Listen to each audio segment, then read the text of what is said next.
welcome to 600 Seconds in HRTech. I'm here at Learning Technologies Conference in London, and I'm here with Docebo on this lovely deck that they have.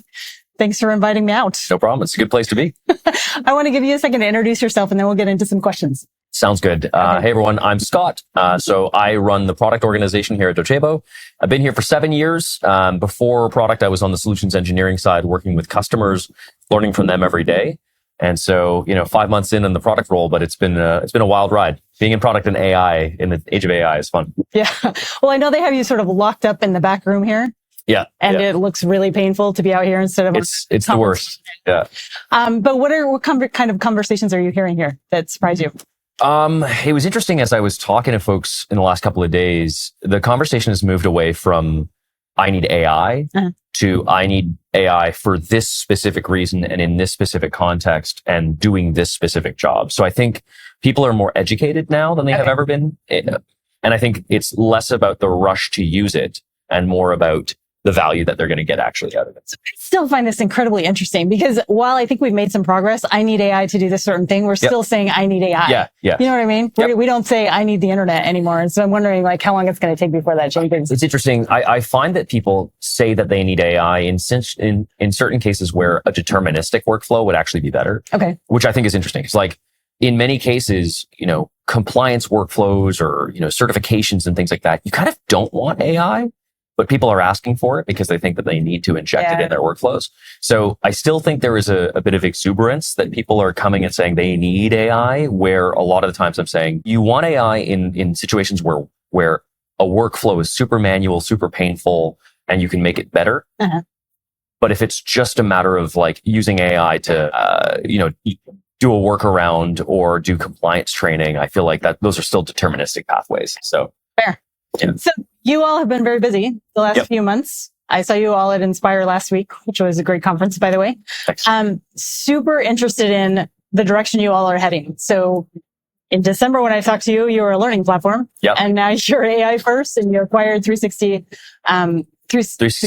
talents. Thank you. 365 talents. And so you've gone into skills. You're digging deep into AI based on the press release you guys put out last week. Yes. How is your team changing, or how has your mindset had to change in order to get from there to here? I mean, there's a lot of change that went into it, not just from a software perspective, but also organizationally. We had to change the way that we build and ship products as well. Okay. One thing is we've become really customer obsessed. In the past, we were very much like a artisanal learning platform. Okay. We would go away for 9 months and come back with some big bang features, some big releases and things like that. Because of how fast things are moving now, we've had to really move to more iterative releases. So faster, simpler features launching more consistently. And then we've also had to think more about, in the past, when you were just a learning management system, you could build monolithic features. But when you're an end-to-end, talent, skills, education, and knowledge system, everything has to work with everything else. Yeah. And so we're spending a lot more time in the planning phase and using AI to execute way faster. So I think it's just the way that we build things has changed. It's gone from big bangs to shorter iterative releases and way more collaboration with our customers, as I've spent all day talking to customers today. Okay, so let's talk about that relationship just a little bit. So you've talked about how you're changing things within your organization in order to deliver it in a different way. Yeah. Do you see that same sort of thing happening in the organizations that you serve, or are they still sort of on this 10-year, I need a new LMS plan? Oh, it's an interesting question. Are you asking around the way that they structure their businesses? Yeah, are they making decisions more quickly and sort of innovating as they go? Or are they still sort of this is the amount of money I have for the next 6 years, and so this is how we're spending it? I think it's actually more the latter. Okay. I'm not sure that some of the organizations we work with have adapted to the speed at which people are shipping product these days. Okay. I do think there's kind of two camps. There's a group that are not allowed to use AI yet. Yeah. There's a lot of regulated industries that are a little slower on the uptake. And then there's organizations that are give it to me in my veins right now. I don't care what it is. I just ship it. And so we're trying to solve the needs for both of those customers where we iterate quickly and ship quickly, but we're finding that some of them, it all has to be configurable. Some organizations will push features directly into the system and say, congratulations, you all have this new capability. We're actually being asked more now to slow down. Okay. As opposed to, really, you're not shipping fast enough. We need more features. Yeah. We used to hear that. Now we're hearing, whoa, okay, slow down a little bit, maybe release a little bit more carefully and slowly because we can't change our systems fast enough to adapt to the way that you're changing your platform. Okay. So interesting. So let's also talk about kind of what you've done. You moved from a learning platform to a learning and knowledge hub, I think is what you're calling yourselves now. And that is incorporating sort of this idea of a closed loop. So we've heard closed loop from a couple of vendors, Walled Garden from a couple. Sure. Everyone's got their circle. Everyone's got their circle. Yeah. But I think what's interesting is you're not just focusing on the learning event anymore. You're focusing on a whole bunch of stuff before and a whole bunch of stuff after. Yep. And you're actually solving problems rather than not. My question is, for the organizations that you're working with right now, are they ready from a data perspective? Because data is crucial for that whole system to work. It's an interesting question. Yeah, I mean, some of them it depends on what kind of data you're talking about. So I think a lot of organizations are used, especially in learning situations, to have to duplicate their data so that it's searchable. Okay. So you'll find, in a Microsoft organization, they have SharePoint, Confluence, those kind of things. Google organization, they've got Google Drive, all that. And what ends up happening is for a learning platform, they'll duplicate that content, put it in the learning platform, and then that becomes the second version, which is managed separately. I think what we're trying to do is make it easier for folks to have a single version.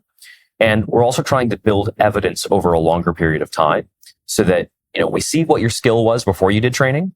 We see the training that you did. We see what your skill is after, and we try to build evidence.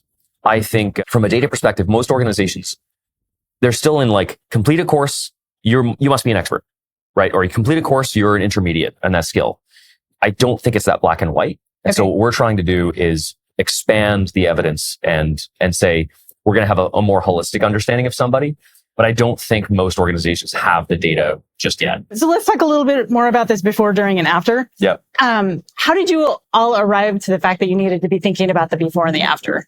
I mean, one of the challenges is that learning organizations have a really hard time proving the value of learning, right? And, in many cases, it's compliance is basic. It's a yes or no. It's a Boolean, if you've done it or not. Where organizations struggle is, especially in learning, is, okay, we did all this training. What was the outcome? And it's always a bit nebulous. It's always a bit difficult to tie training directly to an outcome. So what we're trying to do is make a more straight line connection between a skill as it was before, as it is during training, and as it is after.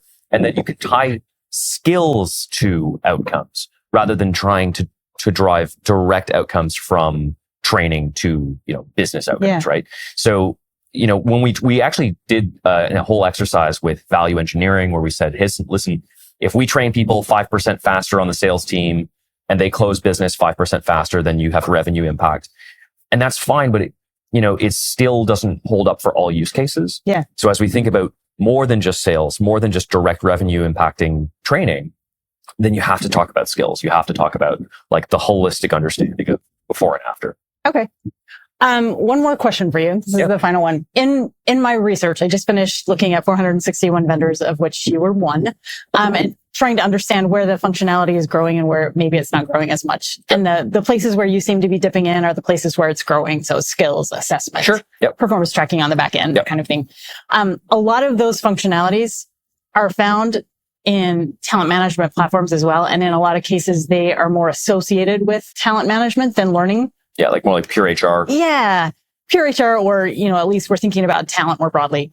I'm wondering if this is changing the buyer that you're going after and the way that you're thinking about how your functionality may overlap with functionality that's already in other technology being used in the org.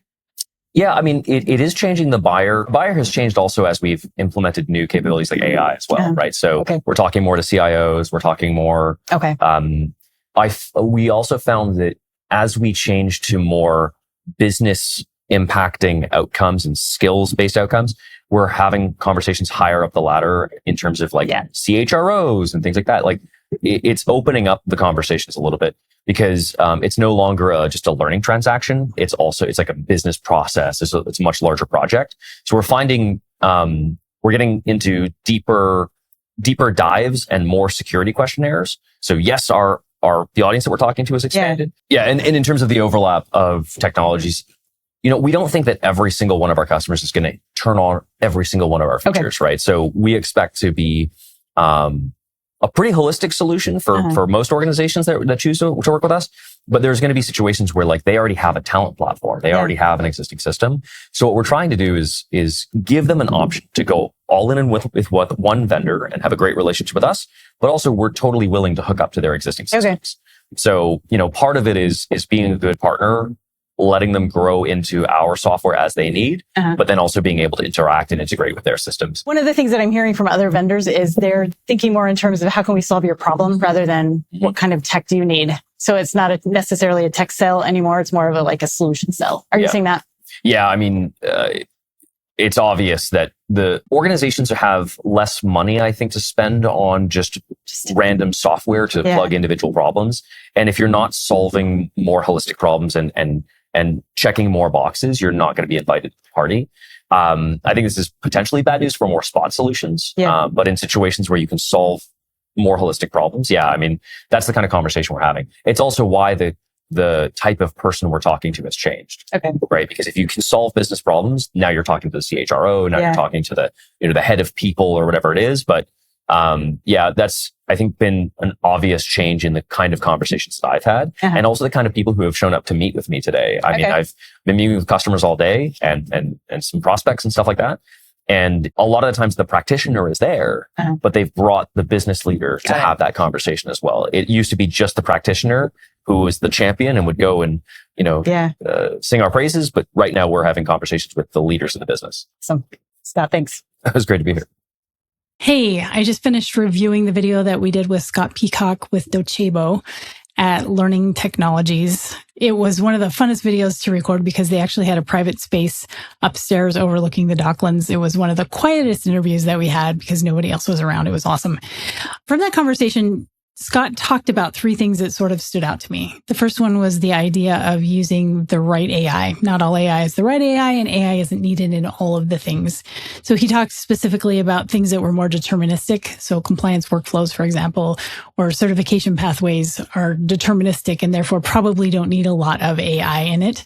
And that from a product standpoint, understanding where the AI needs to go and where it doesn't need to go is probably a competitive advantage, particularly because the way that these platforms are using AI and the way that they're going to be charged for in the future is probably going to be much more variable than it is today. And so it was interesting to hear a vendor talk about, hey, it's not for everything and we shouldn't be using it for everything. And it might end up costing people a lot of money if we do use it for everything.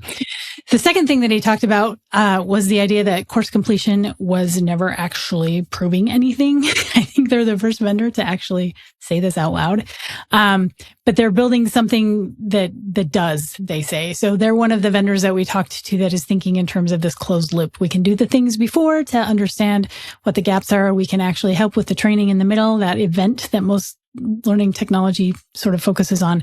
And then we can do some of the performance tracking and those types of things. He mentioned the CFO, just like a couple of others that we talked to are mentioning the CFO. Are we asking the question or are we able to answer the question, did that training even matter? And most organizations don't know because they don't have the data. One of the things that I have seen happen with Docebo over the last 4 or 5 months is they're big into data and big into making sure that this closed loop actually is going to work. So they've invested in skills with their acquisition of 365 Learning. They've invested in some more things. And so they're trying to flesh that out.